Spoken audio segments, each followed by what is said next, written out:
Ashok doctor Jadhav यांनी सुरुवात केली होती आणि ती प्रथा आम्ही आज पुढे चालवत आहोत.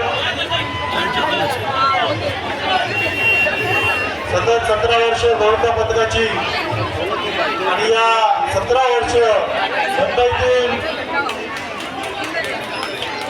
मातृभूमी गोविंदा पथक वरणीचं 6 थराची सलामी देणार आहे.